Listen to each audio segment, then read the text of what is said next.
j'avais aussi peur comme catalogue et réalisateur qui fait que des chanteurs. Parce que souvent c'est ça, quoi, qui fait que des dots basés sur la musique. Voilà. Moi j'aime bien cette versatité, ce fait de naviguer entre les eaux profondes et puis ne pas juste me cantonner, voilà, sur un style. Et puis Bokandé, parce que c'est quelqu'un qui m'a profondément marqué. C'est après que je me suis rendu compte que Bokandé a toujours été un héros pour moi. Et étant gamin, je m'appelle, je devais avoir 7-8 ans. C'était juste après Sénégal-Zimbabwe. Son fils, qui s'appelle Eric Bokandé, sa grand-mère habite dans le même quartier que moi. Et juste après le match Sénégal-Zimbabwe, j'étais avec un ami, je marchais dans la rue. À l'époque, les gens d'aujourd'hui, enfin aujourd'hui les gens ne peuvent pas s'imaginer, quoi, mais c'était Sadio Mané puissance 1000. Parce que Sadio Mané, tu as une chance sur 10 de le croiser, de le voir au stade, machin. Mais Bokandé, on ne le voyait pas. À la limite, on se disait que c'était pas un...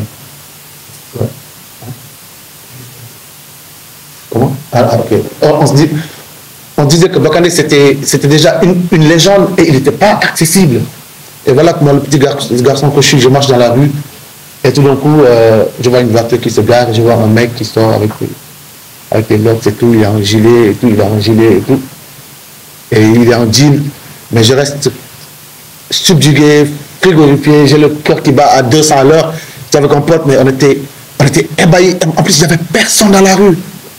Tu vois, et le petit garçon que je suis, je pense que ça, c'est une image qui est profondément restée en moi. Bokandé, c'est mon héros, et puis je suis originaire de la Casamance aussi. Chez nous, c'est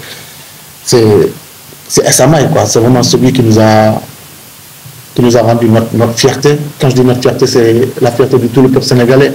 Après 18 ans d'absence, aujourd'hui, tu dis ça aux gens, ils rigolent. J'ai dit à mon fils, le Sénégal est resté 18 ans sans aller à la Coupe d'Afrique. Il a rigolé, il m'a dit non. Mais parce que maman, il a 14 ans. Il dit 18 ans, je dis oui, on est resté 9 éditions sans se qualifier pour la CAN. Et voilà que cette génération de Jules-François Bokandé, Thierno Youm, Omar Gueye, Charles Seck, Pape Fall, pour ne pas tous les nommer, voilà, Amadou Diop Baybandi, vient et qualifie le Sénégal. Et à travers le film, je voulais montrer aussi que gagner cette CAN, ça a été un long processus. Pas que Bokandé, mais toute cette génération.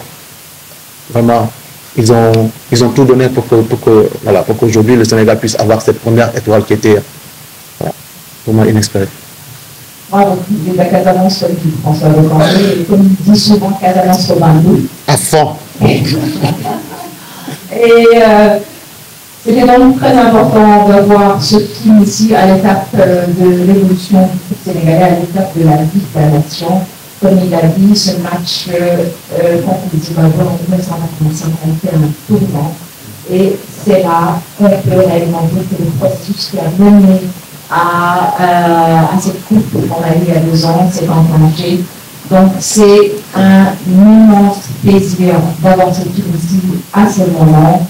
Et il faut noter que le film sera projeté la semaine prochaine, donc le 16 janvier, Inch'Allah, à Yamoussoukro, en Côte d'Ivoire, en avant-première africaine, dans le cadre de la Coupe d'Afrique des Nations. Comme vous le savez, le Sénégalisme à Yamoussoukro, c'est pour ça que le film sera projeté là-bas et non à Abidjan. On est en train de voir si on peut avoir une deuxième date à Abidjan. Alors, est-ce que vous avez des questions pour nos amis, l'Institut français, Maman et Maki?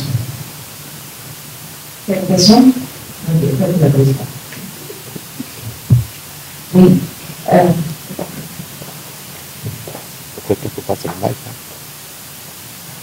Il y a un chanteur, mais tu ne sais pas le même. J'étais dans une autre vie. C'est une femme et t'as pas de cheveux à l'eau, quoi. Donc, Esamaï, en Djola, veut dire la panthère. Voilà, c'est pour ça qu'on a mis le titre Esamaï. C'est une excellente question parce que les gens, le totem des Djola, c'est vraiment, leur animal totem, c'est la panthère. Donc, Esamaï signifie la panthère, en fait. Et c'était le surnom de Bokandé. Et c'est une belle analogie avec ce qu'on vit actuellement, parce que le surnom de celui qui porte l'équipe nationale, c'est Yangju, la panthère en Mandel. Donc voilà.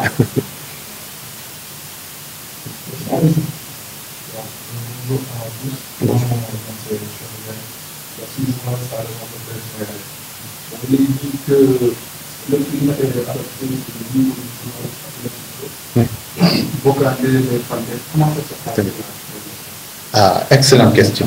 Excellente question. Parce que moi, j'avais déjà commencé à tourner. Parce que moi, je tourne pas, j'attends pas. J'étais pour l'avant-première du film sur Laba Sossé à Ziguinchor. C'est là où j'ai commencé déjà à filmer. Je suis parti à Ziguinchor pour l'avant-première, mais j'ai pris une semaine où je suis parti rencontrer des... Même quand je ne filme pas, je vais voir des gens, je rencontre des gens, ils me parlent de la figure de la personne sur laquelle je suis en train de travailler. Et je discute avec un ami, il me dit, ouais, Bokandé, ouais, c'est important et tout, ouais, c'est une belle... Il me dit, c'est une belle idée, mais il me dit, mais je suis pas dans la discussion, il me dit, ouais, c'est comme quand le livre là, le livre, je ne sais pas où est-ce que je l'ai gardé. Je dis, quel livre? Il me dit, ouais, il y a un livre sur Bokandé. Je dis, ah bon? Il n'en avait jamais entendu parler. Jamais entendu. Alors que le livre est sorti depuis 2012. Donc moi qui suis un curieux, qui quand même qui suis l'actualité, donc peut-être qu'à l'époque je n'étais pas au Sénégal, c'est pour ça que je n'étais pas un peu imprégné. Et quand je pense là, il me dit, ouais, je ne sais pas où, parce que j'ai le livre et tout. Et il appelle un de ses amis qui s'appelle Gérard Atiba, qui est l'un des meilleurs amis de Bokandé, qui dit, oui, oui, j'ai le livre. Quand je suis arrivé à Dakar, je suis parti, j'ai lu le livre et tout. Et c'était une mine d'informations pour moi. Donc c'est par la suite, je suis rentré en contact avec Abdoulatif Diop pour acquérir les droits du livre. Mais bon, c'était marrant parce qu'il me dit, ah oui, c'est bien, ça me fait plaisir que tu adaptes mon livre et tout. Il dit, oui, mais il faut qu'on discute, il faut que je te paye. Et il était surpris, il m'a dit, ah? J'ai dit oui. Parce que là, je vais m'inspirer de ton livre. Voilà, il y a des gens que je n'aurais pas pensé interviewer, mais c'est en lisant ton livre que je me suis dit, ah oui, lui, il est important. Ça, c'est intéressant. Et puis, j'avais prévu de faire ce parcours-là. Mais il faut dire que le livre m'a beaucoup aidé. Et ça m'a permis aussi de mieux cerner le personnage Bokandé. Et ce que j'ai aimé, c'était cette démarche. C'est-à-dire, c'est un Sénégalais qui a écrit un livre, un autre Sénégalais vient acquérir les droits, et ce même Sénégalais va en faire un livre, et il crédite ce Sénégalais qui a écrit ce livre. Il faut qu'on ait cette habitude, en fait. Il faut que les écrivains, les cinéastes, les universitaires, tous ces gens-là, il faut qu'on se rencontre, il faut qu'on discute.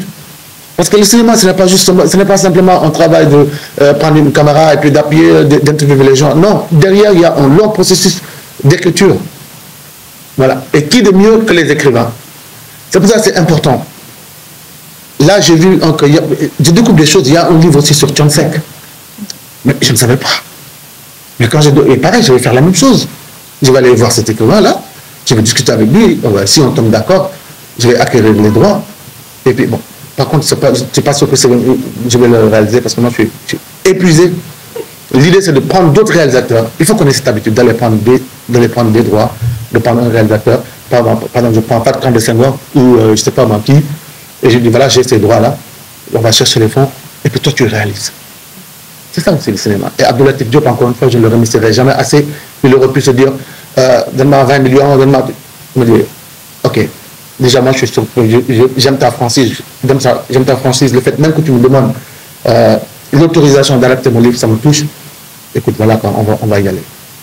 Et je pense que c'est une belle histoire aussi. Mon cher a une de ces questions. Il est plus également de par exemple, le but qui s'appelle l'élément de la santé. Donc, pourquoi on le sait, mais quelles sont vos attentes? Ah oui, les attentes.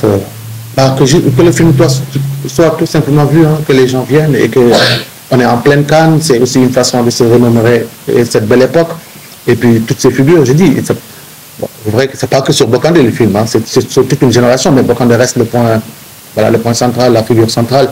Mais c'est toute une génération qui, pour moi, c'est pas parce qu'ils n'ont pas gagné qu'on doit les oublier. C'est pas parce qu'ils n'ont pas remporté la Cannes, voilà, qu'on doit faire abstraction du travail qu'ils ont accompli. Vous allez voir les images, si vous voyez récemment les images du Sénégal et Zimbabwe ont circulé, vous avez vu l'état de la pelouse.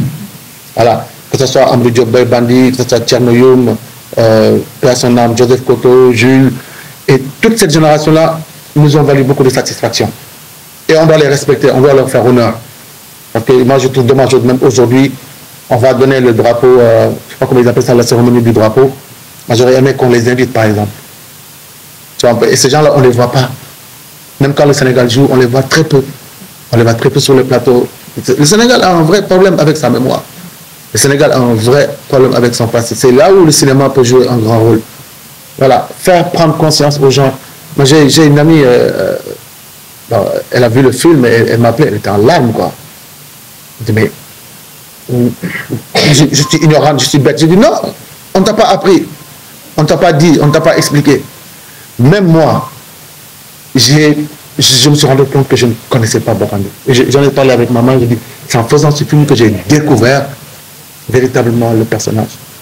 On est à l'époque où il n'y avait pas les réseaux sociaux, où il n'y avait rien, où voilà, il y avait 2 ou 3 journaux. Ah, quoi. Je veux juste que les gens le voient, qu'on le voit, qu'on le célèbre et que son nom reste